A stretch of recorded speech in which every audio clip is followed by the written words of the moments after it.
All right, so today we are talking about compliance with SMS and Trust Center in high level, which actually makes this really easy. The team has done a fantastic job. So today what we're going to talk about is an overview of Lead Connector Phone, the system itself, compliance, and Trust Center. So let's first start off by understanding compliance. So when you are compliant in this new world that we're moving into as of July 5th, right, Shivam? Is that the date? Yeah. Yes, okay, cool. I believe so. Yeah.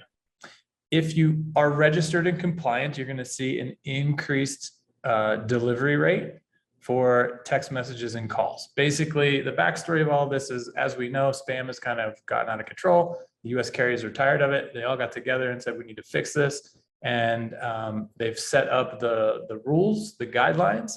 We're going to talk about how Trust Center aligns with that. But what's important, I think, to point out right away is that while this is a short-term inconvenience that we all have to go through, the other side is going to be much better, because once your campaigns are registered, your clients are going to see better deliverability rates. Consumers are not going to experience as much spam. And so we should see better results for all of our clients out there in the wild. So the major of these updates is A2P10DLC, and that's the one that's going to have the biggest impact on SMS. So the registration is a must moving forward. So to reiterate, it's no longer optional. We need to take action. Everybody on this call needs to take action today. The sooner the better. As soon as we finish this webinar, if you can go get started, you're going to want to do that, because again, the line in the sand is July 5th. As of that date, unregistered SMS messages are going to start to be filtered and eventually just blocked altogether. So let's talk about Lead Connector Phone. Lead Connector Phone is basically the telephony service inside of High Level, which has incredible deliverability, error monitoring, and better compliance. It's also cheaper. So, High Level gets a huge discount. We pass that on to you all. And so, of course, you also have the ability to mark it up. So Lead Center gives you the ability to profit off of SMS and phone calls within the system from your clients.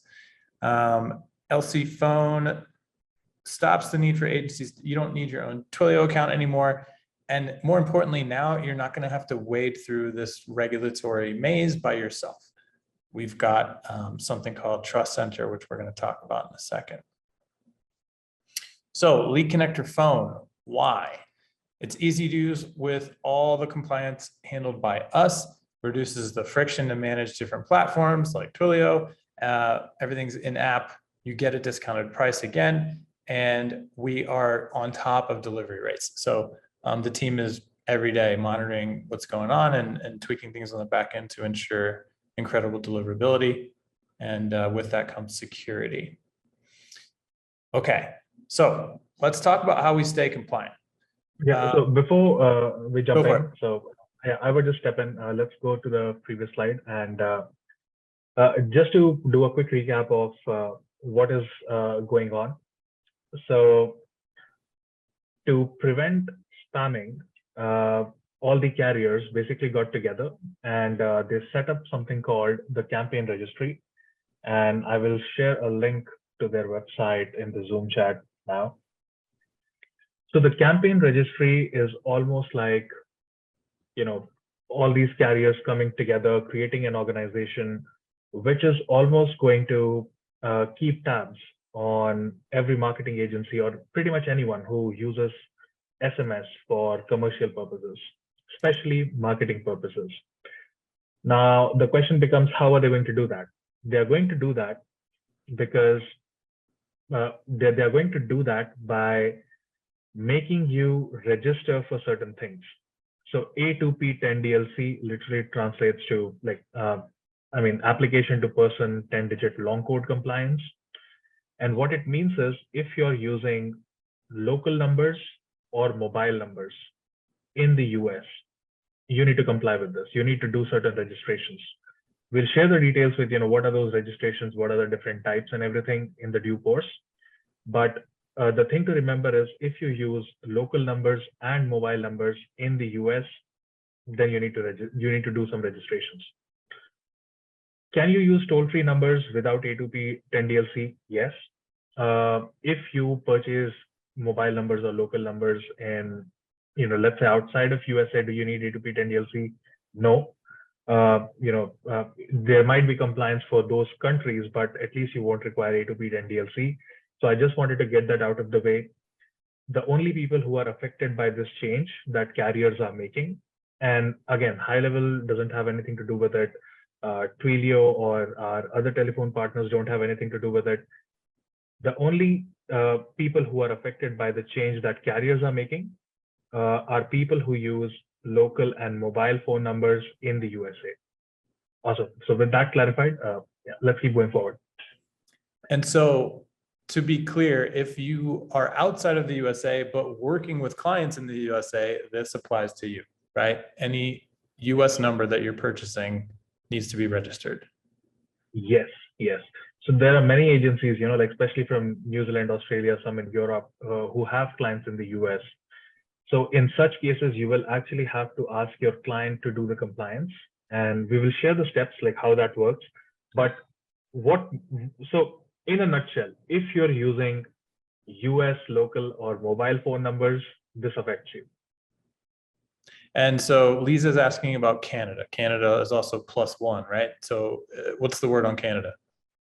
So Canadian phone numbers don't require A2P 10DLC, but if you're a Canadian agency using US phone numbers, or if you have clients in the US who are using US phone numbers, by that I mean US local or mobile numbers, you will need to do A2P 10DLC, or your clients will need to do A2P 10DLC, whatever applies. Cool. All right, onward. So let's talk about Trust Center. Trust Center can be found in Settings, Phone Number tab of a sub account. And you'll see it's the new tab at the top right there. And when you click into it, the team has done an incredible job of making this really straightforward and easy for you. So basically you or instruct your client to come in here, and you're going to click the Start Registration button in the A2P 10DLC or A2P branding campaign registration box. So everybody sees that on the right-hand side of the screen. Is it on the left-hand side of the screen today? I know we were yes, Chase. Okay. It has come to the left side. Great. So it should be the first thing that you see when you get in there, and just go ahead and click Start Registration. What do we have here? Okay. So yeah, so there are like two cases which are possible, and agencies need to decide for themselves, and they may need to decide for their clients as well. There are two kinds of registration. The first kind of registration requires an EIN number, the employer identification number. And the second kind of, so this is also called the standard registration. The standard registration is a little bit more relaxed. It's a little bit more expensive. The carriers do charge more money for it, but it has better deliverability for marketing content, and you will see very, like less carrier filtering, unless you have a bad sender reputation or something like that, which the carriers do monitor. So the standard low volume type registration, which requires an EIN number, is a really good thing to have.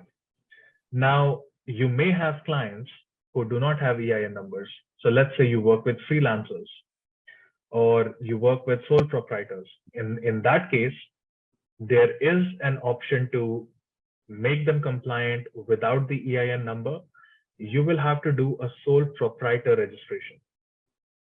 You can do that without using the EIN, but there are some limits in this kind of registration. For example, your clients won't be able to send more than 3,000 SMS segments. When I say SMS, just assume segments. They can't send more than 3,000 segments per day because they're a sole proprietor. They cannot use excessive marketing content in their SMS. It might result in carrier filtering.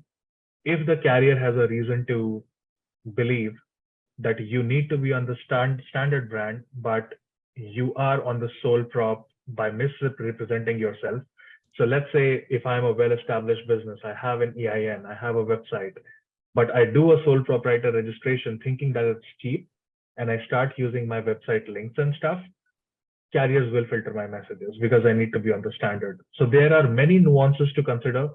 We will discuss those nuances as we move ahead in the presentation. But to summarize this slide, there are two options.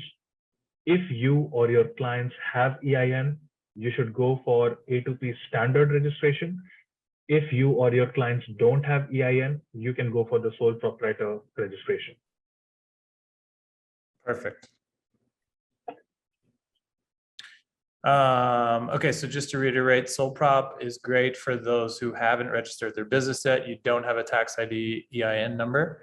I don't even think you need, typically you need to use your social security number when you do stuff with sole prop, but I don't even think you need to do that, right? No, it's not required. Yeah. Cool. Okay. How do I do standard? So we go to Trust Center, we click the A2P button. That should be A2P, not S2P, right? Yeah, it's A2P registration. Yeah. So the first thing, as soon as you click that button, a modal pops up and it's going to ask you, do you have an EIN or not? If you say yes, you're going down standard. If you say no, you're going down sole prop. When you go, this was reiterated to me many times. If you have an EIN, the next steps, you want to fill in the details exactly as they match the form you got when you first got your EIN number. I guess the form is called a CP575. If you can find that, find it so that when you enter the information, it is exactly the same. Because I'm told if it is exactly the same, the approval happens very fast. The automation recognizes it's the same and you get approved. But if you change one little thing about the address, like Shivam gave me an example, sometimes his address is like comma suite whatever, and sometimes the suite comes first or something like that. If you do that and it doesn't match, then you go into the manual queue and your request has to be reviewed manually, and that's what's going to take weeks or maybe even over a month right now because everybody's rushing to do this. So if you can go find your CP575 and look at how the address is listed there and enter that exactly as you go through these steps, you should get approved very quickly. Okay, cool. So we've got screenshots. So you hit the button on A2P. This is what you see first. Yes, we have EIN, or no, we don't. And then basically you get the price, right? So standard is, so these are both for standard. Why is one more expensive than the other, Shivam? So one is the brand registration and the other one is the campaign registration. So both, that's one-time fees of both of the things. Yeah, so what it says is $4.41 one-time standard brand registration. And right next to it, it says $16.54 one-time standard campaign registration. So I think in this case, it's going to be low volume mixed, Shubham, the campaign type. So it's a one-time fee. It could be anything. The campaign use case is something in it. Awesome. Cool, got it. So that is immaterial. Cool. So just to summarize on this page, as soon as you click on the A2P 10 DLC, like you don't have multiple options. You don't need to worry about sole prop or standard registration. There's just one question that is asked. Do you have an EIN or you don't have an EIN? If you select, yes, I have an EIN, you would be routed through the process, which is a standard registration where you would need to submit EIN number and some additional details which we'll cover in the next slides. If you don't have an EIN, you just select no, the business I'm registering does not have an EIN, and then you will move via the sole prop registration flow. Cool. So second step basically tells you the one-time fees you're going to pay. So in this case, we're going to pay about 20 bucks. And then below that, it mentions that there is a monthly fee, right? And that is sort of still TBD. Am I correct there? So this monthly fee that carriers charge you is dependent upon your spending behavior. In our experience, we have seen this range anywhere from $2 a month all the way up to $11.50 per month. And that's why you can see that, we have just put a catch-all phrase, saying that, additional campaign fee might be up to $12, because that's what we have seen in practice. The way this fee is determined is if TCR. So whenever I say TCR, think about all the carriers coming together. So there is T-Mobile, there's Verizon, there's AT&T, multiple people are involved, and all of these are monitoring your delivery performance, your spam rates, your, the complaints, if users are marking your messages as spam on their devices. So all of these carriers are measuring these informations, and they are sharing these informations with each other by means of the campaign registry, the TCR. And depending upon how good or how bad you perform as a sender, your fee would reflect, your monthly fee would reflect that. So that's how this entire thing works. And that's why when you are in the process of registration, we cannot preempt what is going to be the exact fee, but it's going to be somewhere between $2 to $12. That's what we have seen in practice. Right. Just to add on that, like there is a subsection of the fee that you would still be aware depending upon your use case. Like if you select a low volume, it's somewhere around $2. And then if you are throughout the messaging, you don't have a better score, it may go up to $4, $5, or maybe $12. And similarly for different use cases like marketing or mixed, the fee starts from $10. And again, based on your activity and usage throughout the month, it could go up to somewhere around $10 to $12 again. Okay, cool. I'm just answering some of the questions that were in the thing. One of them is about basically saying, do I need to go back and delete all the other numbers? You don't have to do that, right? You're just choosing which number or numbers you want to register. So if you know you're not going to send on other numbers, you can delete them or you can leave them there, but it's not going to negatively impact what's going on. Yeah. So what I would suggest is this compliance, and Shubham, you need to correct me if I say something wrong, but this compliance lives at a sub-account level, meaning it is at a location level. So once your client is compliant, and again, there are various rules, which phone numbers would be compliant, up to 5 numbers would be allowed, what happens to the 6th number, 7th number, what if my client has 10 numbers, all of those variables are there. But as a rule of thumb, when you do the compliance procedure, you make the sub-account compliant, which means you make the location compliant. So that's how you need to approach it. Complete the compliance steps. There are nuances around how many numbers could be added to that compliance bundle. What if I have 15 numbers in that account? Will a standard, like how does standard registration behave? How does sole prop registration behave? All of that can be discussed later on. But right now, what really matters is you do the registration, your entire sub account becomes compliant. And that's a good point, right? And it speaks to the whole goal of this from the carriers. Now they know, because of your EIN, who you are and what your reputation is. So you can't just like burn a number and then get a new one and start spamming again, because now they're tying your reputation to your actual business, which is great because nobody likes spam. Okay, so this is the next screen, 2 screens that we see, right? So we've got business details. Again, you want this to match exactly your tax information if you can. We've got business address over here as step number 4. This is all pretty straightforward. Yeah, and I think we should underscore the fact that when you enter your business address, even the periods, the hyphens, the commas, try to get it exactly as it is in your documents. So like, I shared this example earlier. So my address is, let's say, 25 Olive Avenue. In the line 2 of my address, I write suite 801. But in some cases, my address is written as 801-25 Olive Avenue. Even these minor differences, and again, this is something we have seen in practice, like we have examples over the thousands of registrations that we have done so far. Even these small variances, they cause your bundle to get rejected. And then you need to file for a review, and then the review happens and somebody checks it manually. And this process takes months.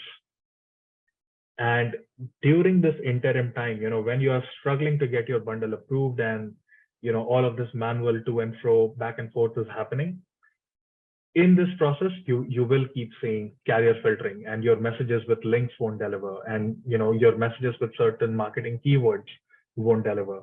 So it's just a bad place to be in. The best way to avoid this is to make sure that from day one, when you are inputting your address, when you are inputting your details, it's exactly how it is mentioned on your EIN document, and that is the easiest way to get approved without any problems. Awesome. And just to add one more thing, like over this registration form, right, you will find certain information or certain headers just below or right to the actual fields or examples in the text box. That is exactly what you need to look at. Like just look and you'll have 110% proper instructions. Like if it says add opt-out, do add opt-out, because that's what we have learned over the period of time. What are the top 5 best practices that you should follow to get a quicker approval or definitely get an approval? And So we are trying to accommodate those information inside the product. Yeah, let's talk more about that when we get to those screens. So the next steps 5 and 6 here, we've got the representative. So this is typically going to be the business owner, right? And then we get to campaign. So campaign is where we start to essentially, I don't think we have a screenshot in here.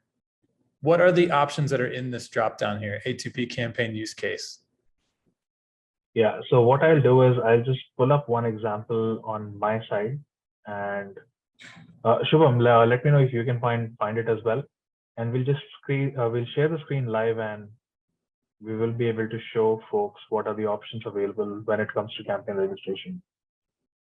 Okay, cool. So, for example, we can see in the text there that's the hint text or whatever.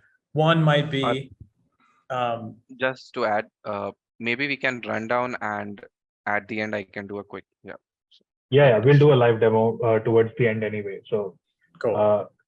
So just to explain on the campaign registration, so when you are on step 6, you need to enter the campaign details. And the campaign use case, again, in this case, I had selected sole prop, and that's why you can see only sole prop over here. But let me try changing that. And not good to be put on the spot. Yeah, it looks like I have, I started with sole prop, so now I can only select sole prop here. But otherwise, there are values like marketing use cases, notification use cases, and we'll just cover that towards the end of this presentation. Okay, cool. So essentially you want to describe what you're doing with the texts, right? So we send appointment reminders leading up to schedule appointments, or we send a monthly promotion, or whatever is actually happening. That's what we want to put in this box, right? Yes. Yep, and just add a basic information that, yeah, we are a dental business and this is what we do. We send appointment reminders, we get confirmation, we solve general queries, and that should be good. Yeah, sure. Cool. And it is good to be descriptive. If you look at the character limits that we have imposed over there, we had many examples where people would just write marketing SMS and submit, and that's going to cause a rejection. Just think about it this way, that purchasing phone numbers in US is no longer, no longer that free. It's almost like a privilege. So you need to make your case. You need to tell the person who's reviewing this that, hey, I'm a dental agency based out of Dallas, Texas. I use the phone number to communicate with my patients, and I send them invoice links, appointment reminders, whatever the use case may be. So you need to be a little descriptive, and that's why we have enforced a 40 character limit over there, because if you use vague phrases, you're most likely going to get rejected. And again, it's very painful to appeal and then submit more information and get the rejection overturned to an approval. It's best to just avoid that altogether. Great. So, yep, your common use cases are going to be, I have a chat widget on my website that initiates SMS where I reply to my customers or my patients. We send appointment reminders after they book appointments. Whatever those things may be, list them out in description there. And then the next step that you get to are campaign details. So they actually want to see a sample text here, right? Yes. So let's say in my use case, I mentioned that I'm going to be sending invoice links, I'm going to be sending appointment reminders, and I'm going to be sending, let's say, booking confirmations. Now, in the samples, like I need to support my use case with up to 2 message samples. So again, like, we just have to do it. The carriers are being very strict when it comes to compliance. Most likely you already have workflows or templates. Just copy those, paste them here. Make sure that they kind of match your use case. Like, for example, if in my use case, I mentioned that I'm going to use this number to send appointment reminders, but in the sample, I put a template of, hey, this is the end of the month, 20% additional discount for you. That's not going to look good. So make sure that your samples are aligned to your use case that you mentioned in the previous step. And that is going to have better chances of being approved. Got it. Is it okay to put custom variables in there? Like if you literally just copied it out of a workflow step? Yes, you can. Yeah. Yes, you can, as long as it's not very vague. Like it cannot be understood by a normal human being. If it is like hello, because then they'd say, "Oh, I get it." his name. Insert their first name. Got it. Exactly. So like contact.first name, contact.address, contact.phone, like all of that makes sense. Anyone can read it and they'll get what you're trying to do.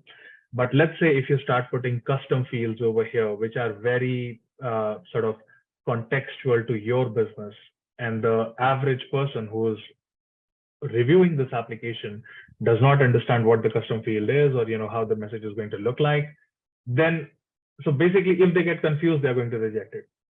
So if you are in a situation where you are using very complicated custom fields or whatever, just type the SMS instead. If the custom fields are very simple, just feel free to use custom fields. Got it. And then notice at the bottom at the image on the left, you probably want to check the box that message will include an embedded link, right? I think most of us are sending out, hey, here's the link to the calendar to book. Cover yourself, make sure you check that box. And then there's another one for phone numbers. I don't know if my workflows would typically include phone numbers, but does it hurt to just check it anyway?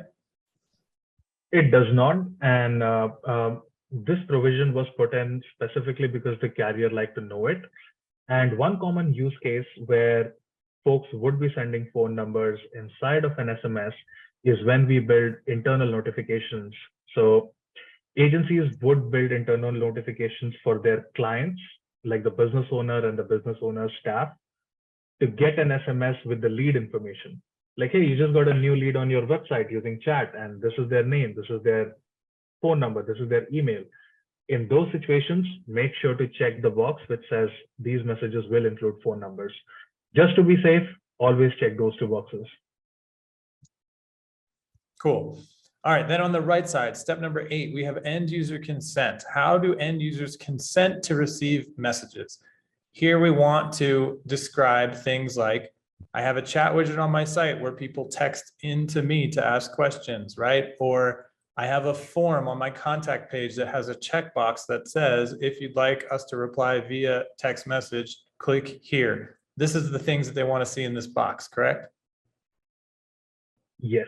So you need to just describe the process, like how are people signing up and how are they giving consent.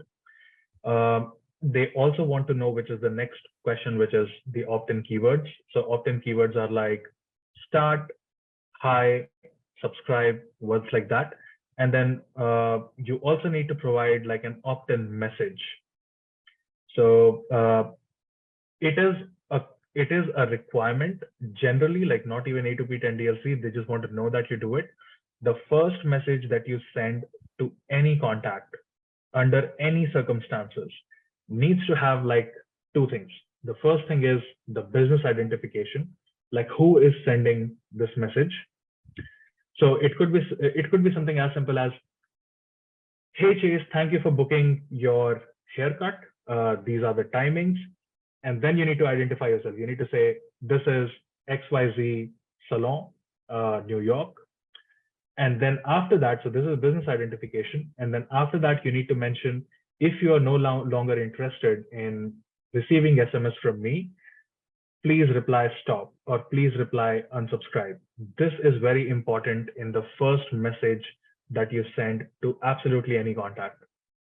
And this is what the carriers want to see here. They want to see that you have implemented some sort of opt-in confirmation, which also mentions the opt-out condition. Like, how can people opt out if they want to? Just to add, and the sender ID and opt-out, like it is must irrespective of the A2P. Like you need to follow that to be compliant under the US regulations with respect to SMS policy.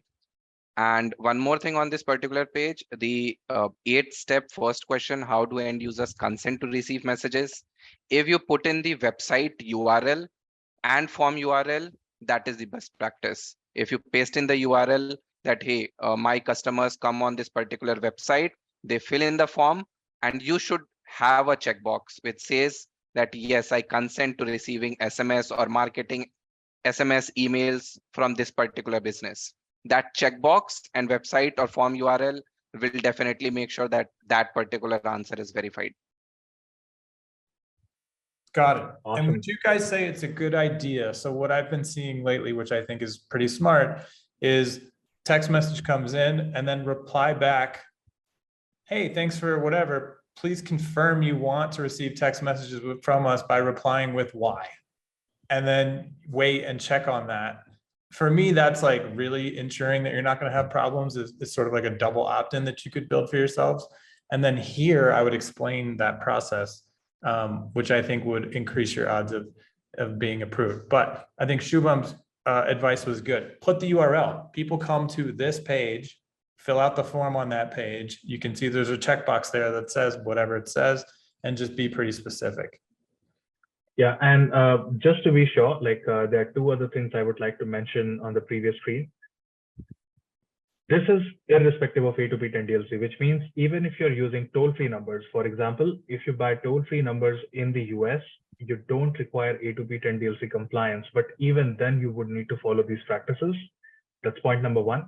The point number two is, in some examples, we actually saw people put their website link, and the reviewer on the TCR team actually visited the website, and there was no checkbox to explicitly call out that by filling this form, I consent to receive SMS, like marketing SMS or promotional messages from the business. They will look for that checkbox. So if you decide to put the link to a website or a form, which is the best way to get approved, make sure that your form has that checkbox, which allows the user to express their consent. So that is very important. Great. Okay, sole prop. Basically, again, it's all just the same flow. Just click the button, and when you say you don't have an EIN, you're going to go down the sole prop path. So just follow the prompts, and I think it just skips past that like first business information thing and takes you straight into the branding campaign, right? Yes. So essentially, sole prop is you can skip all the steps about the business information, the business address, and the EIN and all of that. And it's almost like a shortcut way to do it. But since it is a shortcut way to do it, there are some restrictions. Like the SMS volume is actually less compared to the standard registration. So we can talk more about it shortly once we look at the flow. Do we also have the flow for the sole prop, Shubham? Yeah. Awesome, cool. So let's go through this flow as well. Okay, so again, first thing you see, you're selecting no, I don't have an EIN, which means you're a sole prop, and then you get the fees. What do we have at the bottom here? Additional campaign fee up to $2.50 per month will apply in accordance with TCR rules. Yes, the monthly fee for the sole prop is less because of obviously the lesser number of segments allowed per day. And there's just one thing I would call out specifically on this page. You can see that EIN, SSN, and DUNS, that is not required for sole prop. You don't need to provide any of those information. Cool. So then after that, we go straight to, okay, so we do have some business details over here. Yep. That's basically you providing your business information. And again, if you don't have a business name, you can obviously provide your first name and last name because you are a sole prop. You are the owner of your business actually. Cool. Address is pretty straightforward. The step 5 is the new thing which would be introduced in the sole prop flow. Step 5 basically, it's a reiteration of your brand name again. Like you can, if you read below, use either legal name of the organization which is sending the messages or your own name if this brand is not for an organization. So you can either put the legal name or your name. Then you will need to select your business industry, marketing, technology, etc., etc. The third step on this page, that's the most important step, and that is what gets your brand verified. You need to provide one phone number, which is a valid phone number of US.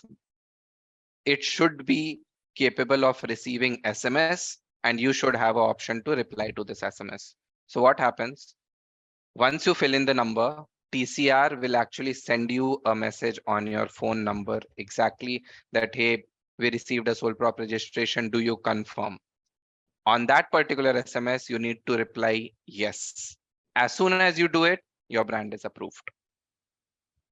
So this is the fastest way to get approved actually. So if we just retrace our steps, we'll take a real life example. So let's say my name is John and I'm a nutrition coach.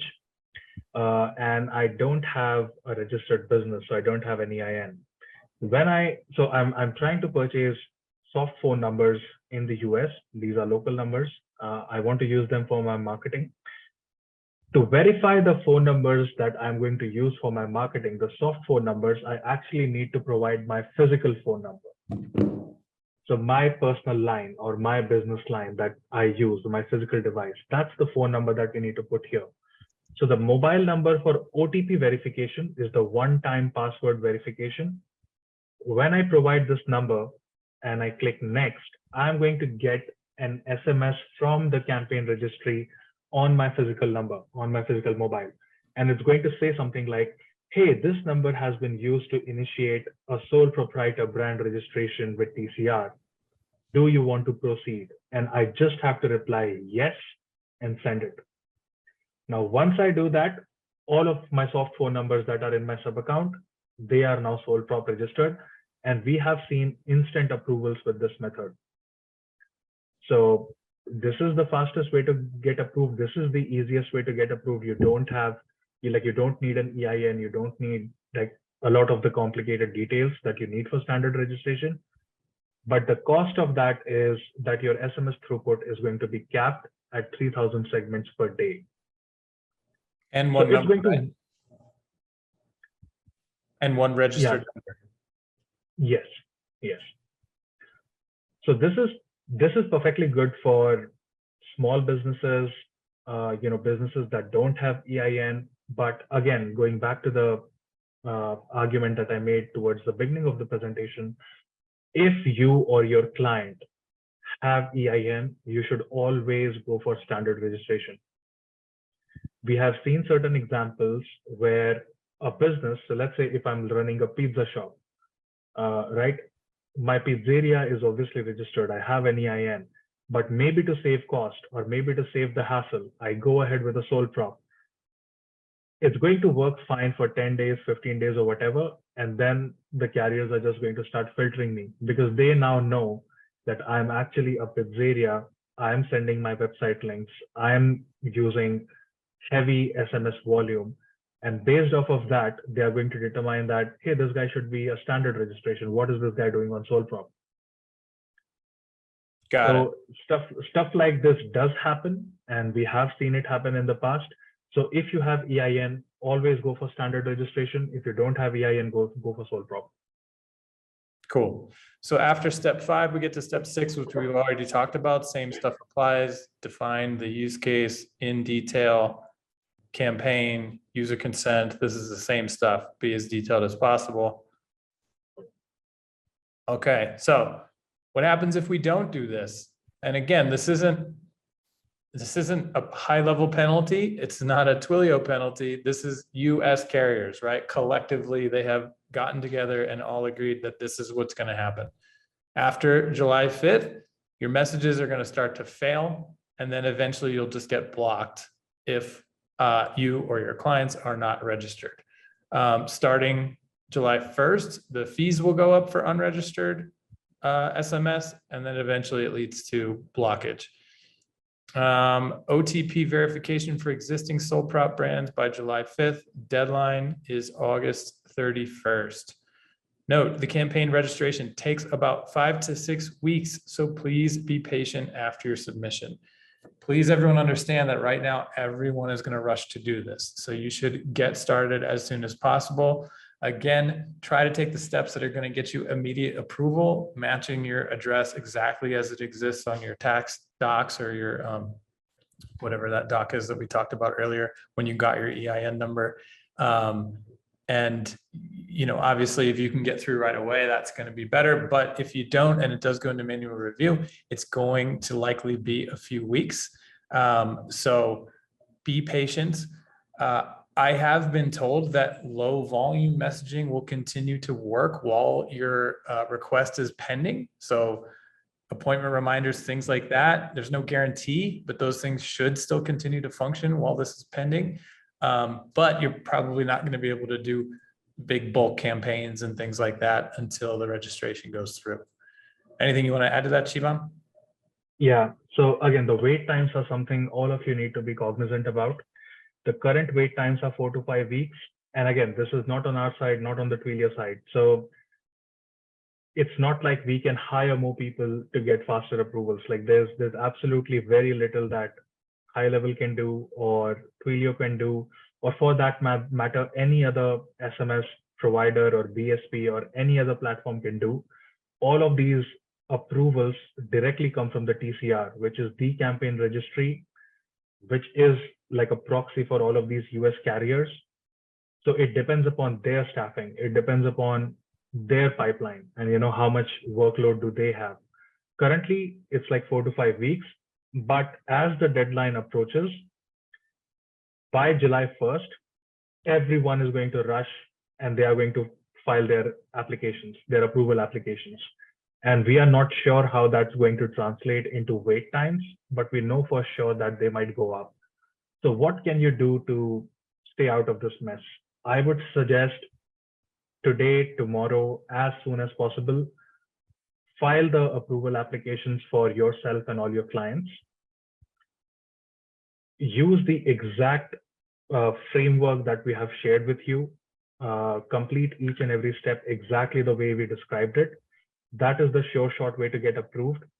If you try a little bit of variances here and there, you know, if you get a little funny with the address or, you know, with the details, or if you don't provide enough information when it comes to your brand registration, it will result in a denial. And when that happens, the wait, you know, it just takes a very long time to provide evidence to the TCR and, you know, put that in manual review. And then they are going to look at the documentation that you have provided, and they're going to do it manually. Please do not fall in that bucket. If you just follow all the steps exactly we have described on this call, you will get a direct approval. Sometimes you may need to wait 4 to 5 weeks, but at least you will be approved in the first try. And that's what all of us should aim for. Cool. And this process, if you do have an EIN and you want to register multiple numbers, you just go through this each time for each number, correct? Or do you just do it once and then you're approved for all? No, just once. Yes. So you just need to do it once per sub account. And here's a good thing. There might be multiple scenarios like this. For example, let's say I have 4 or 5 locations that I use for my agency. I have one location for agency prospecting. I have one location for supporting my clients. Let's say I have another location to manage my SaaS business. In such cases, you can use the same EIN number to get all of these locations approved. Now, similarly, for your clients, So let's say you happen to have a dental client and they have 3 locations that they operate in the city, which means they also have 3 high-level locations. Now you can use this client's EIN number, the same EIN number, to get all of their locations approved. That flexibility does exist. Now, in the past, we have had some agencies try to game this. They took one EIN and tried to register all of their clients with the same EIN. Don't do that. So there's going to be 2 problems with that. The first problem is when you do this, TCR is going to find this out, and they might start rejecting your A2P bundles, which is not good. Even if you get approved, so let's say I have 15 clients. I try to register all of them with the same EIN. If one of these clients has a bad sender reputation, my monthly charge on all the 15 clients is going to go up, which is not good because now you're losing money. So you need to be very judicious when you make these decisions. If multiple locations belong to the same business, if multiple locations belong to you as an agency, use the same EIN number for them. But try to register your clients individually. So each client has to use their business details, their EIN to get verified. And that's how you can contain them. Let me clarify one thing. If I have 5 sub-accounts for my agency, I go into one of them and register with EIN. Do I have to go into the other 5 and do it or no? Yes, you have to. So the registration is at a sub-account level. So if your agency has 5 sub-accounts, do it 5 times, but you can use the same EIN. Got it. Okay, cool. We are about to hit the hour, and there are a ton of questions in the Facebook live stream. So we definitely won't be able to get to all of them. And I don't even know where to start other than to say that, yes, I keep saying, will there be a recording? Yes, there will. We will send it out to you likely tomorrow morning. So you can go back through this at your own pace. But you're definitely going to want to hop into that trust center as soon as possible and start filing these registrations. I'm going to ask our team to go through the comments in that thread, and we'll try to get everybody an answer to your individual comment as fast as we can. But I do think we should end with reiterating that while this is a short-term frustration, the grass is going to be much greener on the other side. Right? Every business in the US is facing this. And so, we have a really nice, easy, streamlined way to take care of this via Trust Center, where other competitors probably don't. And so I think what you'll find is you're going to gain a lot of ground after you go through this and you are approved. Your deliverability goes up, whereas the competitors is going to go down. Your end consumers are going to be dealing with less spam, which means they'll be more open to receiving your messages. And so I think net, we're all going to win here. We just have to go through this registration process now, get it out of the way, and then we will be, achieving better results than ever with SMS marketing. So again, I know I saw a lot of questions, and we will try to get to those as quickly as possible. You will get the recording of this tomorrow. And there's just too many to even start. Yep, Shivam, any last thoughts? Just one closing thought. And again, I'm being very candid here. As the development team that worked on this project, we can assure you that we hate it as much as you do. This is additional work for the agencies. This is additional work for the businesses. It is additional work for the high-level team because we wanted to do a lot of cool stuff with SaaS mode. We wanted to bring in the call routing feature, the call flow builder for the LC phone, but we had to set aside those projects to take care of compliance. It has been phenomenally painful building all of this, but we are finally at a place where if you follow the instructions as we have given you, you will get an approval. We can put this behind us and we can just continue doing the good job that we do. So I'm just being candid, it's not a high level thing. It's not a Twilio thing. The carriers decided to do it and we just have to deal with it. Awesome. And to that point, I'd love it if we could give the team a round of applause in the comments, because they, like Shivam just mentioned, have been working their butts off to make this trust center happen in time so that we all can get ahead of this, get registered, and then come out on top. Okay, great. So yes, Roger had a good point in the comments. Why don't we go through all these questions and make an FAQ doc and distribute that? I think that's a great idea. We'll comb through these and flesh out the themes, and then we'll get it out to you. Great. Thanks everyone for joining us. Again, we'll send you the recording of this tomorrow morning, and we'll start following up with your questions as fast as we can. Yep. I'm so sorry for interrupting again. There's a very good question by Brad in the Facebook comment section. Okay. He says, what if my address has changed since I filed my EIN? You need to use the address that is in your EIN registry. So if you change your address with the EIN, use the most recent address, but it has to be changed in the EIN registry. So multiple things are possible. Like, what is your actual address? Probably TCR doesn't care about. What is the address that shows up beside your EIN number in the government database? That is the address that they care about.